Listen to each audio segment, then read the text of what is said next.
Gloire à Dieu. Nous bénissons le Seigneur ce soir. Et nous avons commencé depuis hier pour voir la crucifixion, la puissance de la crucifixion.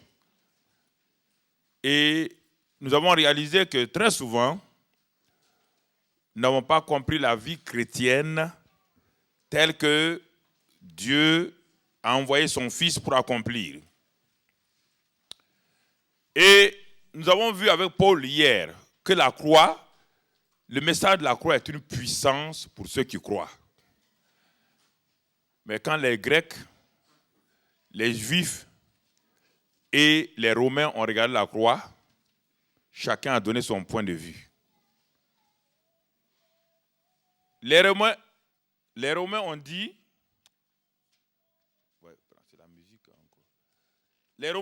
que la croix n'est qu'une forme de rébellion contre César. Donc, à cause de cela, quiconque s'élève contre César doit mourir. Et pour eux, ils ont fait mourir Jésus parce qu'il était un rebelle, quelqu'un qui voulait faire un coup d'État contre le règne de César. Et quant aux Grecs, les intellectuels de l'époque, ils ont dit non. Si Dieu est intelligent, il ne peut pas sauver l'humanité par la mort d'un homme sur une croix qui est le moyen de condamnation que Rome a inventé pour les voleurs, les bandits. Comment un bandit peut-il sauver les gens? Donc les Grecs ont dit c'est de la folie. Maintenant nous arrivons aux Juifs. Les Juifs ont regardé, ils ont dit mais cet homme-là, c'est un scandale. Le Messie que nous attendons est un Messie qui est venu pour instaurer le royaume. Mais pas pour finir lamentablement comme lui là. C'est un scandale. La question se pose pour nous qui sommes là. Quand nous regardons la croix, que discernons-nous exactement? Tout ce qui était autour de la croix représente l'humanité entière. Donc on a vu les religieux, on a vu les intellectuels, on a vu les politiciens qui ont tout rejeté la croix. Descendons dans la foule maintenant. La foule représentait chaque élément de la société. Il y avait les magistrats qui se sont moqués. Les militaires se sont moqués. La foule, les femmes, elles ont commencé à se lamenter. Parce que pour elles, elles ne comprenaient pas qu'est-ce que voulait dire la croix. Elles se lamentaient. Jésus a dit, ne vous lamentez pas sur moi, lamentez-vous sur vous-même. Alors, quand on regarde attentivement, personne n'a compris exactement ce qui s'est passé. Et quant aux disciples, pour eux, c'était la défaite de leur maître. C'était la défaite de leur maître. C'est pourquoi ils se sont tous enfuis, ils l'ont laissé. La question se pose pour vous et moi maintenant. Qu'est-ce que la croix? Qu'avons-nous vu dans la croix? Qu'avons-nous discerné dans la croix? Qu'avons-nous discerné? Si nous n'avons pas discerné ce que Dieu veut que nous discernions, alors nous allons être toujours des chrétiens, comme un parmi ceux de ce groupe-là, et nous allons nous poser beaucoup de questions sur la réalité de la croix du Calvaire. La croix du Calvaire est une réalité. La croix du Calvaire représente la mort de Christ, mais aussi la mort de notre vieil homme. Notre vieil homme qui est dominé par Satan, le péché, qui est dominé par la maladie, la malédiction. Dieu a résolu le problème du vieil homme à la croix du Calvaire. Mais si ce vieil homme, on ne parle pas de notre corps physique, notre nature pécheresse, cette nature pécheresse, tant qu'elle ne passe pas par la croix, elle ne peut pas comprendre la résurrection. Il n'y a pas de mot résurrection sans mot mort. Et la question se pose pour nous qui sommes ici. À quel moment avons-nous vécu la mort de Christ comme notre propre mort? Puisque tous les disciples qui étaient avec Jésus n'avaient pas compris. Il a fallu plus tard, 30 années plus tard, qu'un homme qui était un ennemi de la croix, un ennemi de Jésus, vienne et ait la révélation de ce qu'est la croix exactement. Pourtant, il n'a jamais vu la croix. Il n'a pas vu la croix de Jésus, je veux dire. Il sait que les Romains, il était un citoyen romain par adoption. Il savait que la croix était un lieu de condamnation. Cet homme s'appelle Saul de Tarse, qui est devenu Paul. Et dans la révélation que Saul de Tarse a eue, dans la révélation que Paul a eue, il dit la croix, c'est une puissance. Une puissance de libération de l'homme, du pouvoir du péché, du pouvoir de Satan, de la mort et de tout. Ça, c'est la croix. Mais il a découvert autre chose, que la croix, ce n'est pas simplement la mort de Jésus pour nos péchés, comme nous le proclamons dans nos églises. Il est allé plus loin, il a découvert que la croix, c'est la mort de Jésus, effectivement, comme l'agneau de Dieu qui ôte nos péchés, c'est en même temps la mort de tous les pécheurs. Nous sommes identifiés à Christ dans sa mort, pour être identifiés à lui dans son ensevelissement et sa résurrection. Alors c'est pourquoi Paul, il est étonné. Nous avons vu ce matin, je résume ce qu'on a vu hier et ce matin. Ce matin, Paul s'adresse à une église qu'on appelle l'église de Corinthe. Une église qui avait tous les dons spirituels. Une église qui semblait être une église spirituelle apparemment. Apparemment, elle était spirituelle, elle avait les dons, elle avait tout. Mais quand Paul a gratté un peu pour voir la réalité de leur christianisme, il s'est aperçu qu'ils n'ont jamais compris qu'est-ce que la croix. Alors il dit, mais je ne comprends pas. Vous avez les dons spirituels au milieu de vous. Vous vous vantez parce que vous avez des grands miracles. Vous vous vantez d'avoir connu Paul, Céphas, Apollos. Vous vantez des grands hommes de Dieu qui ont visité votre église. Mais quand je regarde votre église, ça ne va pas. Regardez les divisions qui sont là.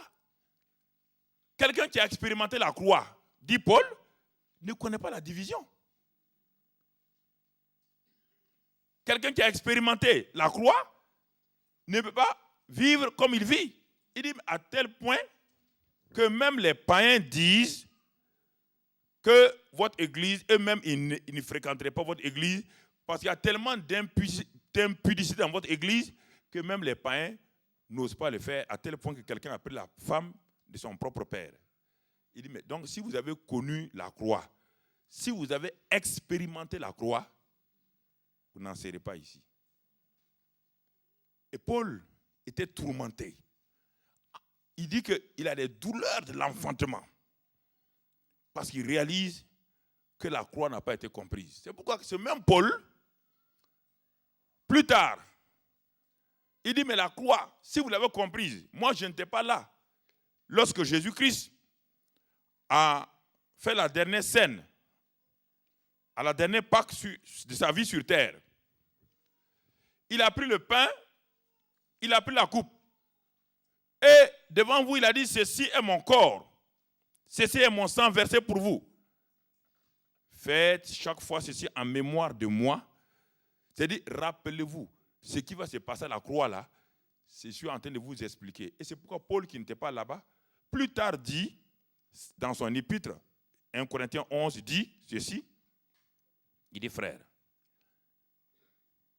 la nuit où Jésus a été livré, voilà ce que le Seigneur m'a révélé. Moi, je n'étais pas là-bas, voilà ce que j'ai vu. Il utilise les mêmes termes que Marc et Luc.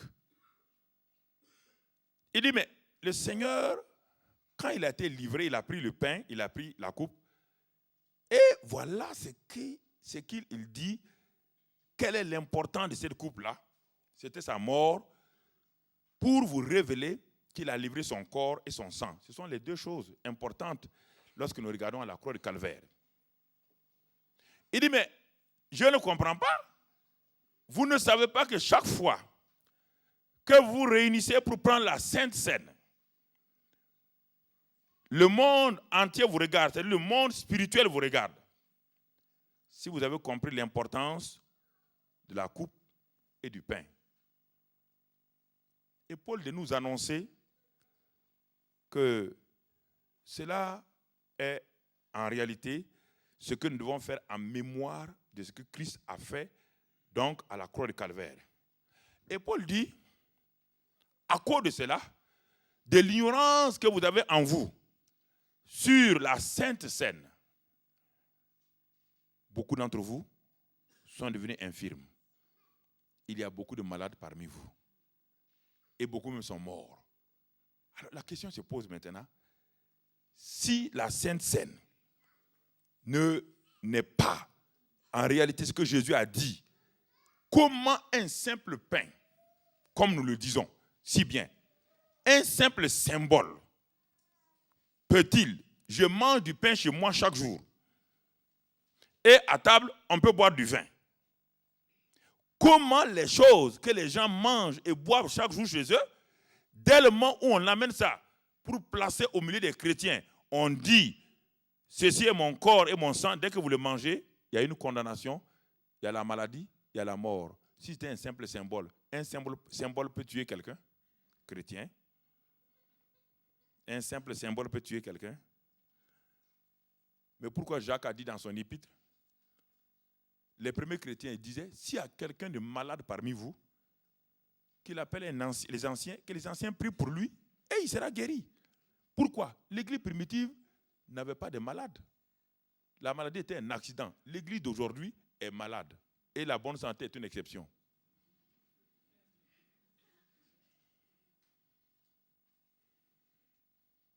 La bonne santé est une exception. Pourquoi? Parce que nous ne sommes pas assis pour voir la réalité de la croix. La croix, c'est la mort du vieil homme. Paul écrit aux Romains. Vous voyez bien, il a écrit aux Corinthiens, il a écrit plus tard il a écrit aux Galates, mais quand il écrit aux Romains, il dit ceci, il dit que nous avons été identifiés à Christ dans sa mort et dans sa résurrection, mais la croix, c'est la crucifixion de notre vieil homme, afin que le corps du péché soit réduit à l'impuissance et que nous ne soyons plus esclaves du péché, car celui qui est mort, celui qui a vu la croix et qui a vu sa propre mort avec Christ, il est libre du péché, le péché ne peut plus le dominer. Alors que beaucoup aujourd'hui, le péché les domine. Alors quelle est cette contradiction-là, frère?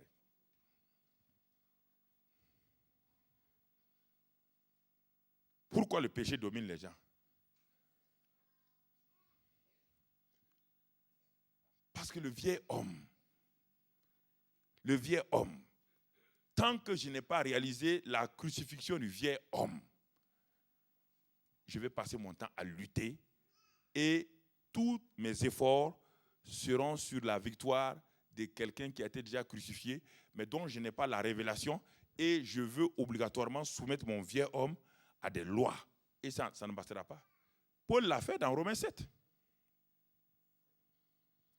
Paul a essayé, quand il ne comprenait pas la révélation de la crucifixion de son vieil homme, il ne comprenait pas.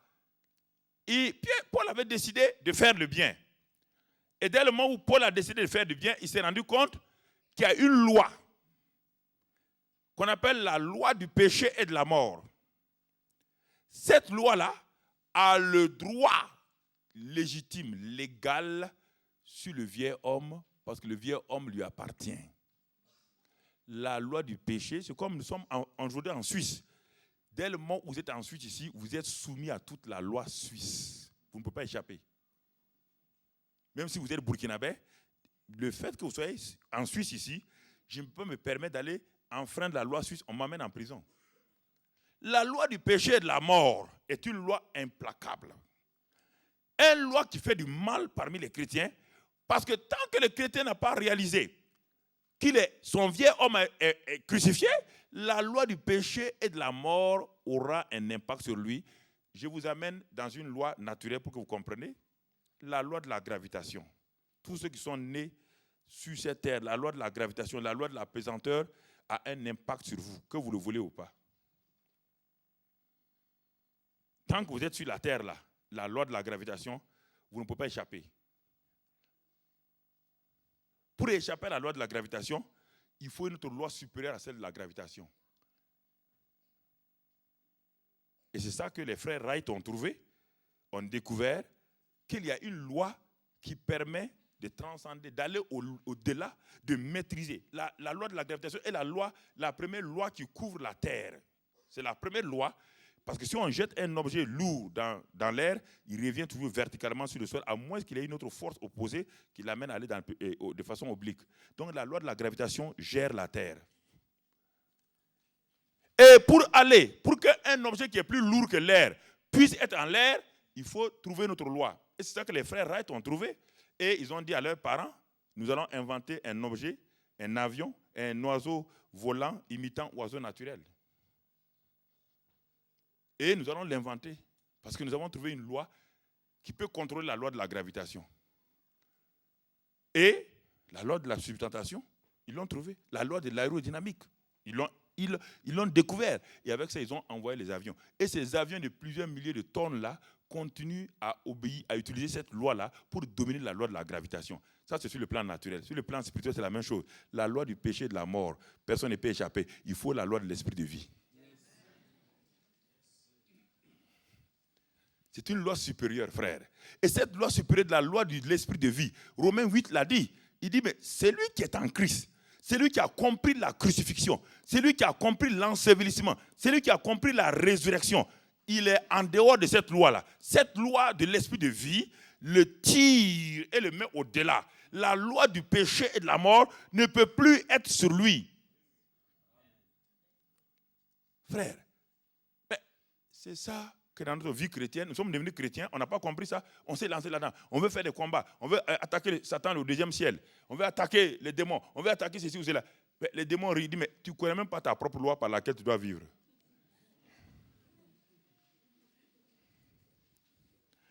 Alors, bien-aimés frères et sœurs, c'est ce que nous avons découvert.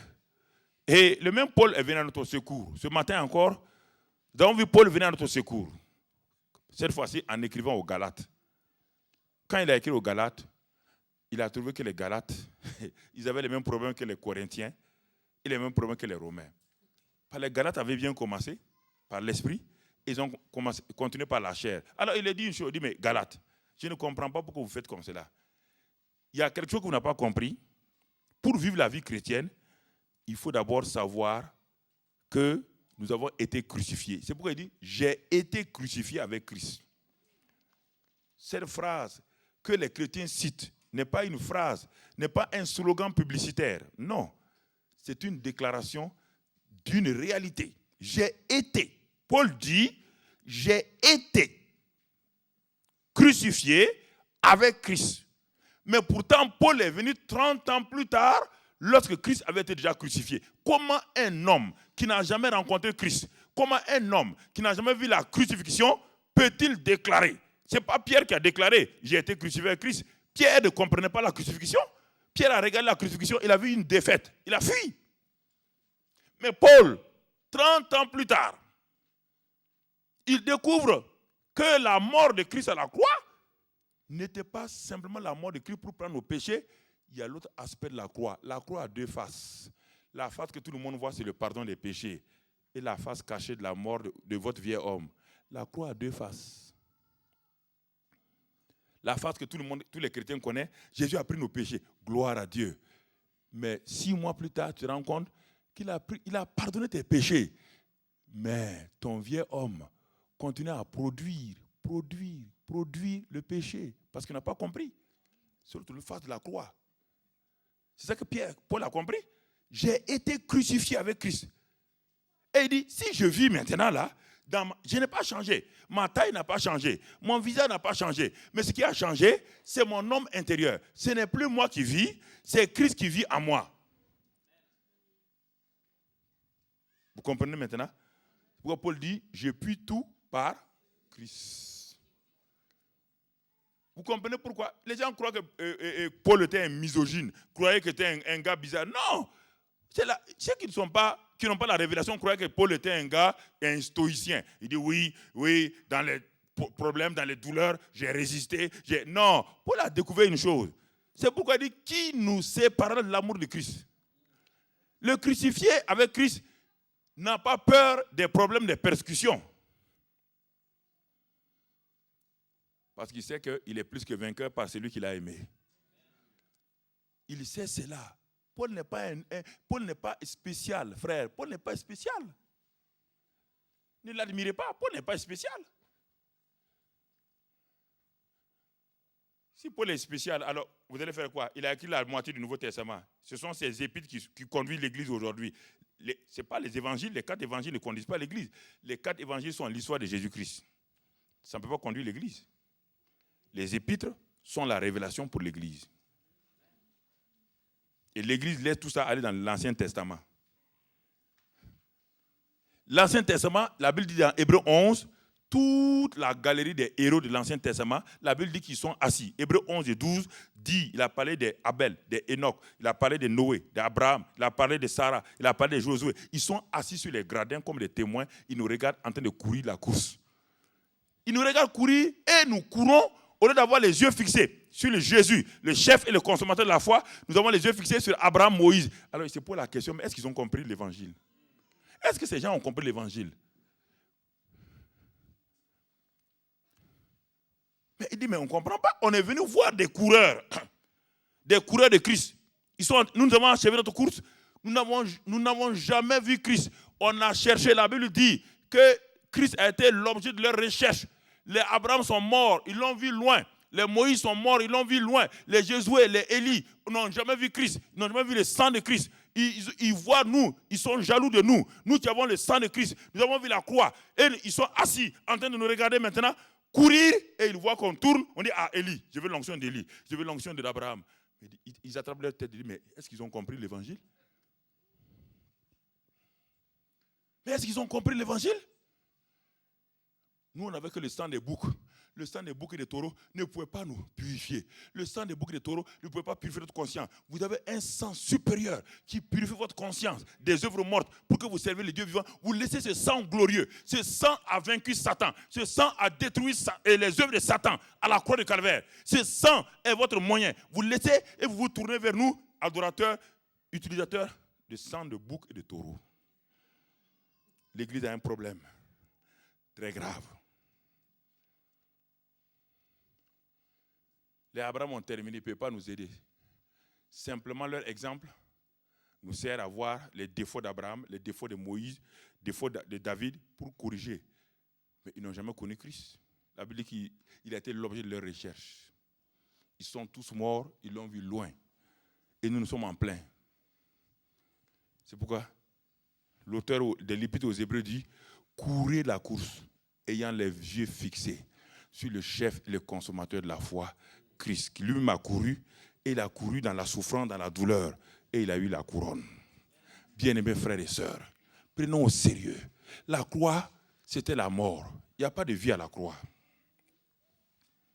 À la croix, c'est la défaite de Satan. On a vu Colossiens 2,15. Satan a été dépouillé. À la croix, quand il y a eu la croix, c'est vrai, le voile a été déchiré. Dieu a été exposé. Mais personne n'a été vivant à la croix. Personne n'a reçu la vie. La croix ne donne pas la vie. La croix vous tue. C'est le moyen de la mort du vieil homme. Parce que Dieu ne pouvait pas venir sur la terre si le vieil homme qui a eu la nature adamique, doublée de la nature satanique, ne meurt pas pour que ressusciter avec Christ. La mort, c'est ça. La croix, c'est ça. Et n'oubliez pas que la croix n'est pas un symbole chrétien. La croix est un instrument de César. Ce n'est pas pourquoi les chrétiens aiment aujourd'hui la croix. Le morceau de bois, je parle du morceau de bois. Quand on parle de la croix, on ne parle pas du morceau de bois. S'il vous plaît, Jésus n'est pas le premier à mourir sur un morceau de bois comme ça. Il n'est pas le dernier aussi. Après Jésus-Christ, on a continué à crucifier les gens. Le mot crucifix, le mot croix était dans le langage de Rome déjà.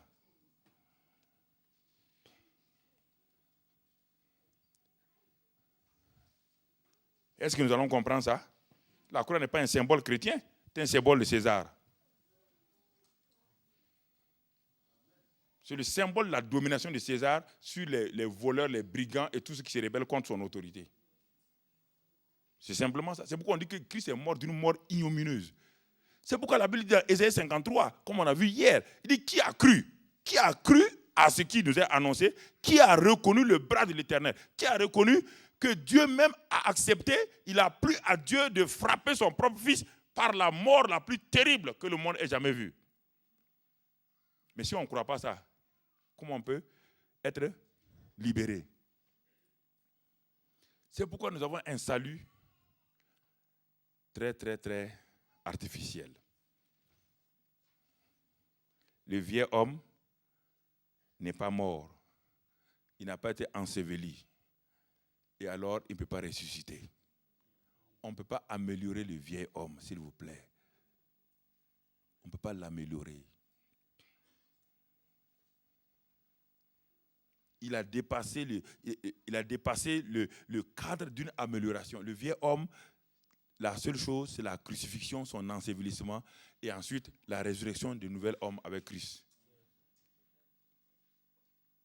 C'est pourquoi les efforts que vous faites sont des bons efforts, mais regardez comment vous êtes frustrés. Car le vieil homme est contrôlé par Galates 5, verset 19, les œuvres de la chair. Prenez la liste des œuvres de la chair et commencez à les combattre. Vous allez voir, toute votre vie, vous n'arrivez même pas à vaincre 3 éléments des œuvres de la chair. Quand vous voulez combattre la colère, quand vous pensez avoir contrôlé la colère, vous allez voir l'impatience sortir de l'autre côté. Après avoir maîtrisé l'impatience, vous allez voir autre chose, les pensées impures sortir de l'autre côté. Dans Galates 5, 19, vous allez voir les œuvres de la chair. Parce que la chair, c'est le vieux homme, on ne peut pas l'améliorer. On ne peut pas le maîtriser. Le seul moyen, c'est la mort. C'est la mort, jeune homme. C'est la mort. Alors, si nous comprenons cela, nous allons nous asseoir et nous allons commencer à vérifier les réalités de la parole de Dieu. Nous allons commencer quand nous allons lire la Bible, nous allons commencer mais c'est Dieu qui me parle. Dieu me parle. Dieu me parle à travers la Bible. Quand je l'ouvre, je sais ce que... Alors, c'est pourquoi nous devons, bien-aimés frères et sœurs, aller de l'avant. Satan a été dépouillé par la croix du Calvaire et Jésus-Christ, par sa mort, nous a libérés donc du pouvoir. On va continuer ce soir. Je voulais faire un résumé pour ceux qui n'étaient pas là hier et ce matin pour nous permettre d'aller de l'avant. Parce qu'il y a des choses, si on ne résume pas, les gens tombent là-dedans comme ça, ils ne comprennent pas. Mais il a dit ça, mais on n'a pas compris. C'est pourquoi j'ai fait ce résumé de quelques 20 minutes pour nous permettre de situer la suite du message. Regardons, bien-aimés frères, dans Acte 2. Acte 2, ceux qui ont leur Bible, Acte 2. Lorsque Christ est mort, parce que après la mort de Christ à la croix, il y a un deuxième événement, son ensevelissement. Quand Christ a été enseveli, ça veut dire quoi exactement? Puisque chaque être humain a combien de parties? 3 parties, non? L'esprit, l'âme et le corps. Regardons bien, comprenons là aussi encore un autre élément avant d'avancer. Christ, alors, acte 2, et au verset 23. Acte 2, verset 23, nous dit ceci. C'est Pierre qui prêche le jour de la Pentecôte. Le message de Pierre est clair. Il dit, cet homme, il parle de Jésus, livré selon le dessein arrêté et selon la prescience de Dieu. Vous l'avez crucifié. Vous l'avez fait mourir par la main des impies. Dieu l'a ressuscité. En le délivrant des liens de la mort, parce qu'il n'était pas possible qu'il fût retenu par elle. Il a délivré des liens de la mort. Car David dit de lui, je voyais constamment le Seigneur devant moi, parce qu'il est à ma droite, afin que je ne sois point ébranlé. Aussi mon cœur dans la joie, et ma langue dans l'allégresse, et même ma chair reposera avec espérance. Car tu n'abandonneras pas mon âme dans le séjour des morts. Ok, on va aller doucement. Quand Christ est mort, on dit ici, tu n'abandonneras pas quoi? Mon âme. On parle de l'âme ici seulement. Mais son corps était où? Son corps était où? Son corps était placé où? Dans le tombeau de qui? Joseph d'Arimathée. Ok. Donc vous êtes sûr de ça? Son corps est où? Dans le tombeau. Vous êtes sûr de ça? Son esprit est allé où? Hein? Hein?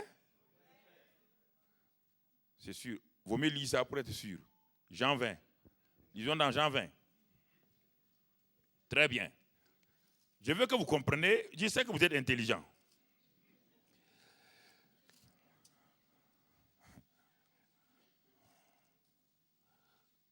Jean 20. Non, Luc du moins. Luc. Pas Jean, Luc. Dans Luc, c'est plus précis. Dans Luc, c'est plus précis. Dans Luc 23,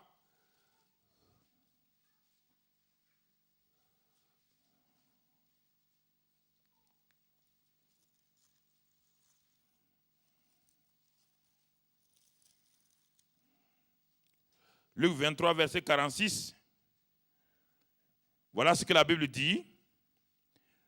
Jésus s'écria d'une voix forte, « Père, je remets mon esprit entre tes mains. » Donc, son corps était dans le tombeau de Joseph d'Arimathée. Son esprit n'est pas dans les mains de qui? Du Père. Et nous venons de lire que son âme est dans le séjour des morts.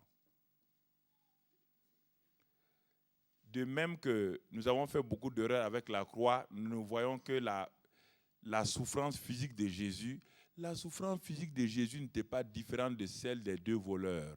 Frère, il faut arrêter, c'est terrible. Les chrétiens sont très sentimentalistes. C'est pourquoi ils ont vu le film sur la passion de Christ. Les gens ont pleuré, mais c'était bizarre. Pourtant, ce n'est pas Christ là. Vous pleurez sur quoi? Ce n'est pas Christ qui est là. Je ramène ça, je répète ça pour que vous compreniez.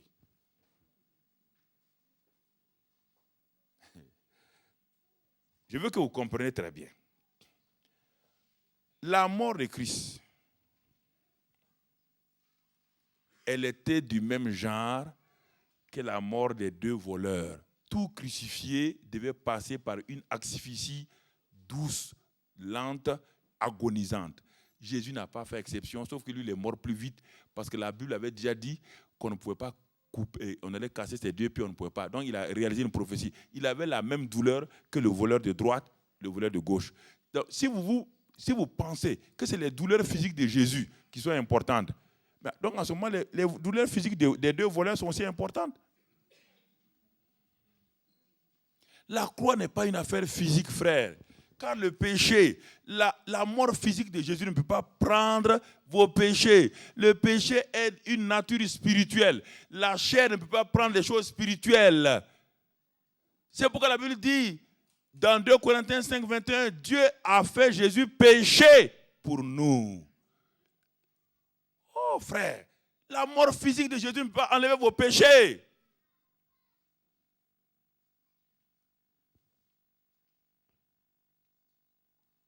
Le sentimentalisme dans le christianisme s'est développé. Oh, Jésus, il est mort, il a souffert pour moi. Non, ça ne change rien. C'est pas ça, ça ne peut pas vous sauver. Jésus dit, tout est quoi? Qu'est-ce qu'il a accompli? Il ne parle pas de sa mort physique. Le programme de Dieu pour lequel il est venu est accompli. Il en est de même encore pour la mort physique et la mort de Jésus. Le corps physique de Jésus était dans un tombeau. Le Père a repris, parce que l'esprit vient de qui? L'âme qui pêche doit faire aller où? Jésus est devenu péché, son âme va aller au paradis. Alors quand il a dit aux voleurs, aujourd'hui on se trouve au paradis là, vous croyez qu'il est parti là-bas? Jésus est parti là-bas? On vous dit qu'il a remis son esprit où? Hein? Son corps était où? Son âme est allée où? Pourquoi son âme est allée là-bas?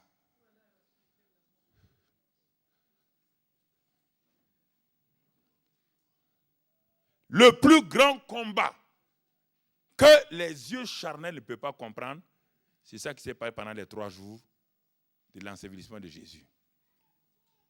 C'est le plus grand combat qu'on ait jamais vu. Car c'est le combat où Dieu allait passer pour revenir sur la scène, donc de la terre. Et c'est pourquoi le ciel était silencieux pendant ces 3 jours-là. Le ciel était silencieux car le plus grand combat se déroulait là-bas.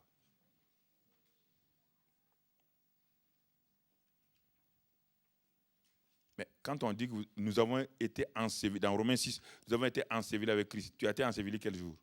Tu es assis ici, non? Mais pourtant, on dit que nous avons été ensevelis. Est-ce qu'on parle de notre corps physique? Non. Parce que si vous ne comprenez pas la Bible, vous allez confondre la résurrection de Lazare, la résurrection du fils de la veuve de Naïn avec la résurrection. Ça n'a rien à voir. Lazare est revenu à la vie. Ce n'est pas une résurrection. Quand on parle du mot résurrection, c'est plus que le corps physique. Hein? La résurrection de Lazare, si je peux m'exprimer en français, n'a aucune relation à voir avec la résurrection de Jésus-Christ. Lazare est ressuscité physiquement, simplement. Le fils de la veuve de Naïn, physiquement. La fille de Jairus, physiquement. Mais leur résurrection n'avait aucun impact spirituel, ni sur Satan, ni sur le monde, rien.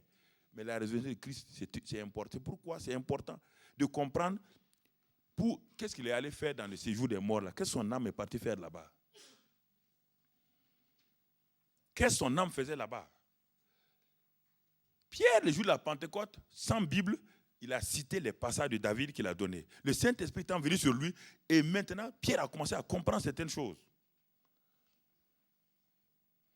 Regardons ce qu'il est parti faire. Ouvrons dans Apocalypse. On va voir le résultat de ce qu'il a fait là-bas. Apocalypse 2, qui veut simplement dire révélation. C'est un mot grec qui veut dire révélation simplement, pas autre chose. N'écoutez pas les journalistes en disant que c'est apocalyptique. Et quand les chrétiens disent Apocalypse, c'est dit simplement révélation, ce n'est pas négatif. C'est un mot simplement qui veut dire révélation. Simple révélation de Christ. Et dans l'Apocalypse, il y a le passé, il y a le présent et le futur là-dedans. C'est ça que les gens ne savent pas. Il y a des choses qui sont déjà passées, qui sont dans l'Apocalypse. Il y a des choses à venir, il y a des choses qui étaient présentes. Alors quand vous lisez l'Apocalypse, il faut faire attention. Il y a des choses qui sont déjà passées. Par exemple, Apocalypse 12. Il dit que Satan a été chassé. Il y a eu une guerre au ciel. C'est pas plus tard. Satan n'est plus au ciel. Beaucoup de gens disent, Satan n'est plus au ciel. Là. Il y a longtemps, Satan a été chassé du ciel. Donc, Apocalypse parle d'un événement qui est déjà passé il y a longtemps. Au moment où Lucifer descendait, c'est ça. Satan ne peut plus monter au ciel. Satan montait au ciel à cause du sang des boucs et des taureaux. Depuis que le sang de Christ est versé, la porte du ciel est fermée à Satan. Il n'a plus droit parce que Jésus a purifié le ciel. Lisez dans Hébreu. Tout ce que Jésus a fait, il a purifié le ciel de toutes les souillures. Il n'a plus le droit de rentrer là-bas. Il ne peut plus vous accuser là-bas. On dit qu'il n'y a plus de condamnation pour ceux qui sont en Christ. Donc, arrêtez de prêcher des choses qui disent Satan vous accuse. Vous accuse en quoi? Il t'accuse en quoi? Le sang de Christ est là. Si tu pêches, confesse ton péché, il est fidèle le jour pour te pardonner, te purifier. Vous prenez des choses qui sont dans... C'est le problème. Les chrétiens mélangent tout. Ça fait que leur vie chrétienne est mélangée. Il y a de l'Ancien Testament, il y a le Nouveau Testament, il y a le Pré-Testament, il y a le Néo-Testament, il y a tout dans leur vie. Il y a tout dans leur vie, on ne comprend pas. Même pour chercher, ils vont aller prendre le livre apocryphe maintenant. Même dans le livre apocryphe, là, il y a une vérité dans l'évangile de Nicodème. Là-bas, il est dit que lorsque Satan a dit de se préparer quand Jésus mourait à la croix, Satan a dit à ses démons, c'est lui qui tenait l'enfer, de se préparer, car il y a un gros morceau qui va venir en enfer. Par Satan, il était content. Hein? Il était content pour lui, il a vaincu le premier Adam et il vient d'avoir le deuxième, le dernier Adam. Il était heureux. Mais il est dit dans cet apocalypse, dans ce livre de Nicodème là, ce livre apocryphe de Nicodème, il est dit là-bas que l'ange qui tient l'enfer là, il a dit chef, il dit qui vient, qui doit venir là? Tu dis le gros morceau qui? Il dit c'est Jésus de Nazareth. Ah, l'ange a dit à Satan, il dit mais chef, quand Lazare est venu ici, quand on a attrapé Lazare, tu n'as pas entendu la voix de Jésus quand il a dit Lazare sort, l'enfer a lâché Lazare? Alors, si sa voix seulement a fait sortir, est-ce que lui il peut rester ici? Ah, Satan a dit quitte là, ouais. Mais non, là, mais le démon avait raison. Si on n'a pas pu arrêter Lazare qui était un pécheur, si on n'a pas pu garder la fille de Naïn, le fils, si Jésus a parlé simplement, il a touché le cercueil du fils de la veuve de Naïn, il n'a même pas parlé, il a dit jeune homme, lève-toi, on va à la maison. Est-ce que tu as pu l'arrêter? Tu as pu arrêter le fils de la veuve? Satan dit non. Tu as pu arrêter Lazare? Quand Jésus a dit Lazare, sors, on va aller dîner, tu as pu l'arrêter? Il dit alors, si tu n'as pas pu arrêter Lazare, et celui qui est la vie, tu peux l'arrêter? Je suis sûr qu'il est venu, il vient en mission en enfer. Il est en train d'arriver en mission, hein? Chef, fais attention, hein? Il est en train de venir. Tu sais, le type là, on le connaît maintenant. Il est en train de venir en mission en enfer. Et regarde la mission. La mission est conclue ici, acte 2, Apocalypse 2. Lis la mission, et il a fini, Jésus l'a dit. Oh, moi, j'aime la Bible. Oh, j'aime la Bible. C'est ma nourriture. Quelle est ta nourriture? La parole de Dieu est ma nourriture. La parole. Qui est ton consolateur? Le Saint-Esprit est mon consolateur. Le Saint. C'est ça. Quelle est ta nourriture? Quelle est ta nourriture? C'est popcorn? Ah, c'est bouillabaisse marseillaise? Non, ami. Quelle est ta nourriture? C'est important que nous comprenions. Donc, Apocalypse 2 nous dit ceci, frère. Et au verset 17, regardez comment Jésus parle avec assurance. Regardez comment il révèle à Jean. Il dit, quand je le vis, Jean dit, quand je le vis, j'ai tombé à ses pieds comme mort. Il posa sur moi sa main droite en disant, ne crains point. Je suis le premier et le dernier et le vivant. J'étais mort et voici, je suis vivant au siècle des siècles. Je tiens les clés de la mort et du séjour des...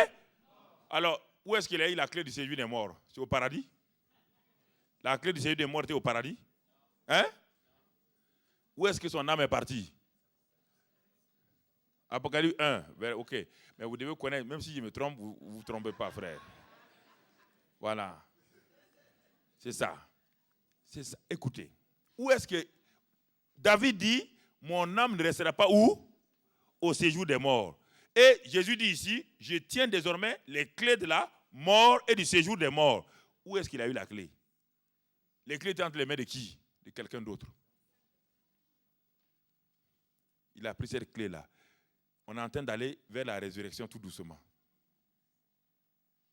Alors, quand vous regardez tout cela, pourquoi vous avez peur de la mort?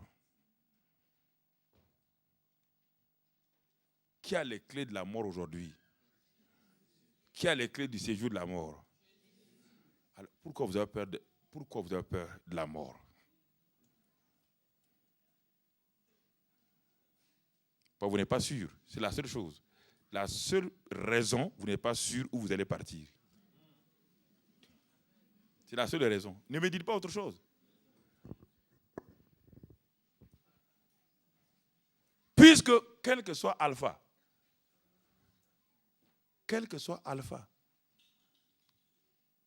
vous allez mourir. Oui ou non? Quel que soit alpha, je vais mourir. Alors, pourquoi ne pas regarder la parole de Dieu et me donner une assurance pour affronter la mort? Est-ce que c'est en ayant peur que je ne vais pas mourir? Je ne sais pas.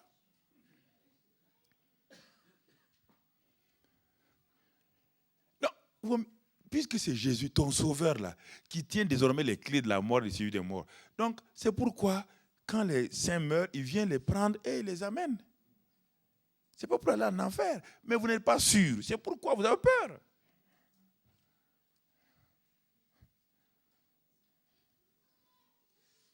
Quand j'ai enterré ma femme, il y a 10 jours, j'ai mis son caveau et j'ai creusé l'autre. Il dit, ça c'est pour moi. Et c'était dans la cour de l'église. J'ai dit devant tous ceux qui étaient là, des milliers de gens. Il dit, vous voyez, ça c'est le cimetière du couple Karambiri. Cet endroit-là, c'est le cimetière du couple Karambiri. Mais les superstitions ont attrapé leur tête. Il faut toucher du bois. Même si vous touchez de l'or, ça ne change rien. Ce n'est pas parce que j'ai dit c'est le cimetière du couple Karambiri que je meurs. Non.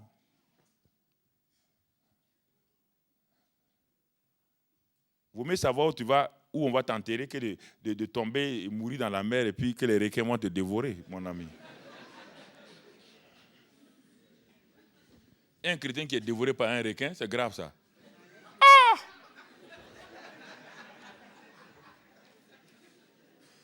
Le requin est ton cimetière? Seigneur, garde-nous au nom de Jésus. Je tiens les clés de la mort et du séjour des morts. Je tiens. Jésus dit, je tiens. C'est moi. Je contrôle. Satan ne contrôle plus.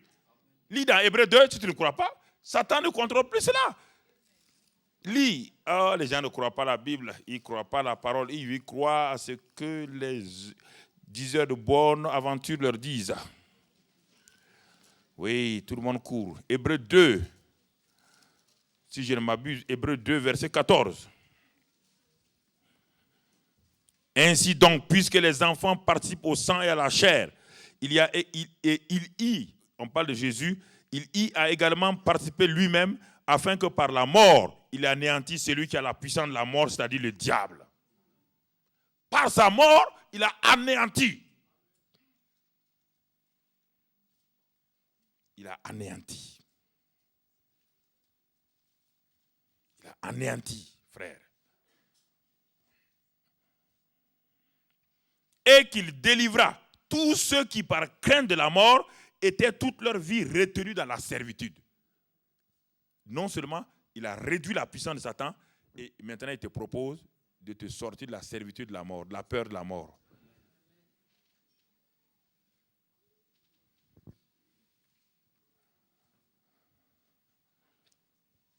Je crois que si nous comprenons ces choses-là, nous allons remplir notre vie sur terre dans la joie. Puis je sais que tôt ou tard, je dois mourir. Donc, je fais tout pour accomplir ce que je fais sur la. Je ne me préoccupe pas de la mort. Je ne me préoccupe pas de la mort, parce que c'est le chemin obligé.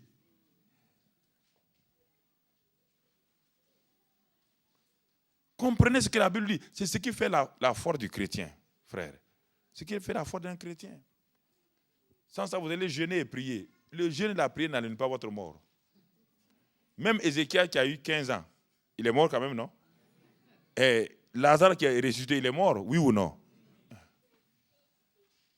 Donc, ce n'est pas ça le problème. Apocalypse nous dit, et quand Jésus est ressuscité, qu'est-ce qu'il a reçu? Et Hébreux 9, verset 12. Hébreux 9, verset 12. Vous savez, quand il est ressuscité, Marie, qui était allée au tombeau, l'ayant reconnu, Marie a voulu toucher ses pieds. Qu'est-ce que Jésus lui a dit? Ne me touche pas, car je ne suis pas encore monté vers... Voilà. Parce qu'il allait partir pour présenter le sang de la croix. Il partait pour présenter au Père. Et quand il a fini de présenter, regardez maintenant, la Bible dit ici, Hébreux 2, 9 du moins, verset 12, ce Christ-là est entré une fois pour toutes dans le lieu très saint, non avec le sang des boucs et des veaux, mais avec son propre sang, ayant obtenu une rédemption mensuelle.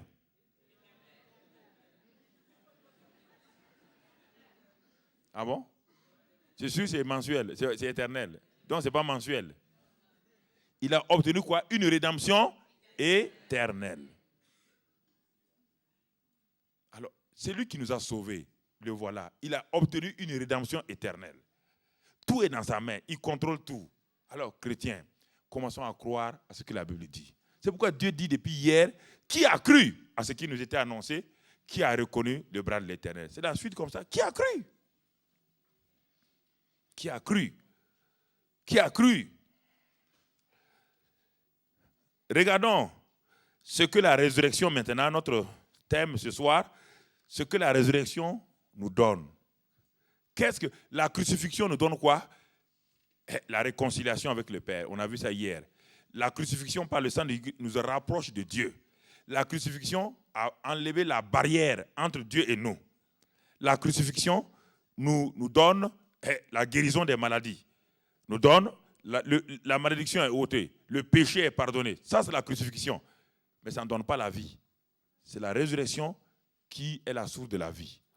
Regardons ce soir, maintenant, quelques éléments. Quels sont les bénéfices de la résurrection? Beaucoup de chrétiens sont devenus chrétiens. Ils sont entrés directement dans des choses qui ne sont pas importantes. On leur a dit, bon, il faut travailler, il faut gagner des âmes. Et lui-même, il gagne des âmes, mais la nuit, il est tourmenté, il n'a aucune assurance. Il n'a aucune assurance. Non, ils parlent. Vous les voyez, ils sont frères. La vie chrétienne, quand je vois les chrétiens, je dis, mais quand on devient chrétien, on est heureux. C'est faux. Et regarde-le, en quoi il est heureux. C'est un langage rénotypé. Beaucoup de chrétiens, quand ils regardent, on est heureux. Il dit, tu es heureux, tu es sûr, ma soeur, tu es heureux. Une fois, j'étais à San Diego, aux États-Unis. Je devais prêcher. Il y a ceux qui font les danses. Et ils étaient assis là, ils ont fait une merveilleuse chorégraphie de danse. Et la responsable elle criait, elle parlait. Vraiment, elle était... Le Saint-Esprit me dit, elle a un problème.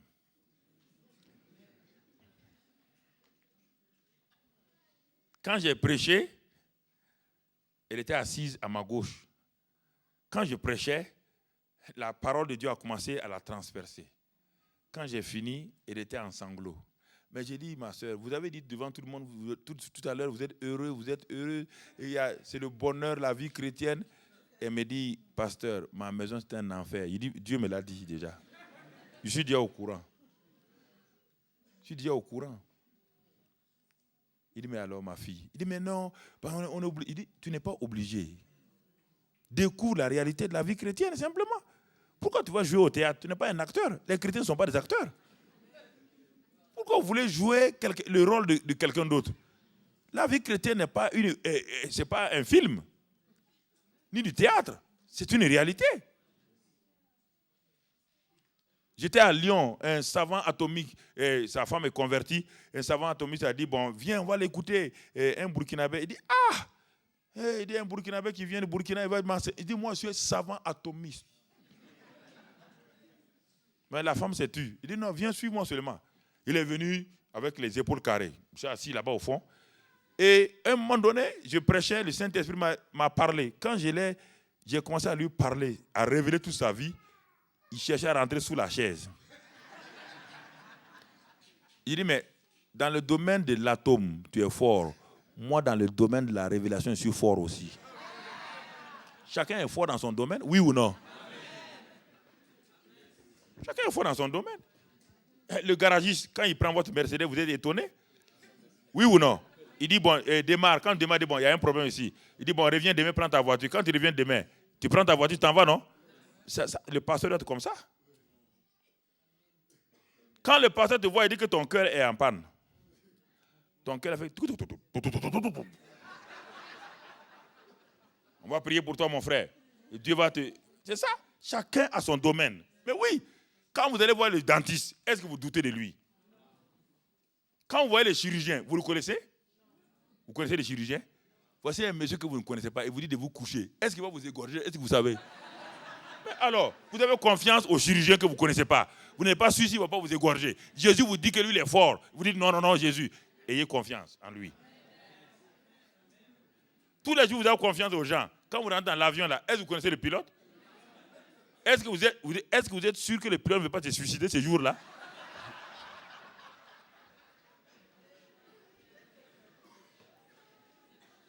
Mais pourtant, vous rentrez dans l'avion, non? Oui ou non?